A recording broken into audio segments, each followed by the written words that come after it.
Until now, every chapter has been healing one part of her. Chapter 1 healed her confusion. Chapter 2 healed her identity. Chapter 3 healed her actions. Chapter 4 healed her understanding. Chapter 5 healed her peace. Chapter 6 healed her mind.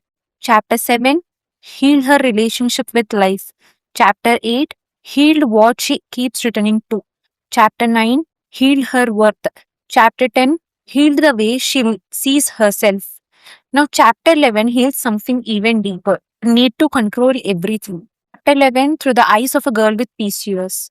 Imagine a girl who has spent years trying to heal. She has become disciplined. She eats nourishing food. She exercises. She sleeps on time. She meditates. She manages stress. She follows medical advice. She has done almost everything she can. Yet, some months her cycle is regular, some months it isn't.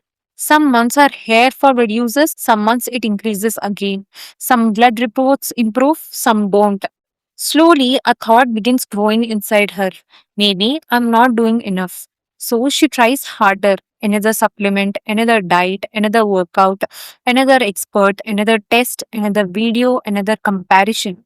She starts believing if I just do everything perfectly, I'll finally control my body. Krishna gently asks, my child, who told you that healing was something you could completely control? There is silence because for the first time she realizes she has been carrying something impossible, the illusion of total control. Chapter 11 is Krishna showing Arjuna the entire universe. Why? Because Arjuna thinks everything depends on him. Krishna expands his vision. He shows him galaxies, time, birth, death, creation, change, and gently says, you are one part of something much greater. Now imagine Krishna saying the same to the girl. Your hormones are influenced by genetics, sleep, nutrition, stress, environment, age, medications, illness, and many things still being researched. You can influence many of these, but you cannot command every outcome. That realization is not defeat, it is humility. You are not failing. Imagine planting a mango tree. You water it, protect it, give it sunlight, care for the soil. But every morning you dig it up to check if the roots have grown. The tree cannot flourish like that. Many women unknowingly do this to themselves. Every week they ask, is my body healed yet? Every month, why not faster? Every report, am I finally normal? Healing needs care, not constant interrogation. The cosmic perspective. When Arjuna sees Krishna's universal form, he realizes the universe has been moving long before him and it will continue long after him. For the girl with PCOS, this becomes my body is part of nature. Nature has seasons. Summer doesn't apologize for being hot. Winter doesn't rush to become spring. Trees don't compare themselves. Flowers don't bloom on command. Healing also has seasons. Some are visible, some are hidden beneath the surface. The weight falls from her shoulders. Perhaps the most emotional moment comes when Krishna says, these events are already unfolding. Do your duty.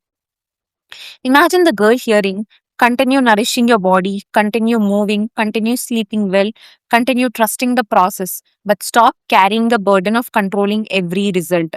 At that moment, something inside her softens. She realizes her responsibility is effort, not perfection.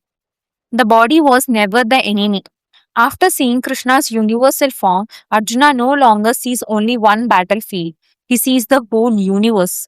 The girl also begins seeing differently. Instead of seeing only my ovaries, my hormones, my symptoms, she sees my whole body, my whole life, my relationships, my dreams, my creativity, my faith, my purpose. PCOS is no longer the entire landscape. It becomes one part of a much larger life. The most beautiful shift. Earlier, she prayed, Krishna, please fix my body. Now her prayer changes. Krishna, walk with me while my body heals. Those are two very different prayers. The first comes from fear, the second comes from trust.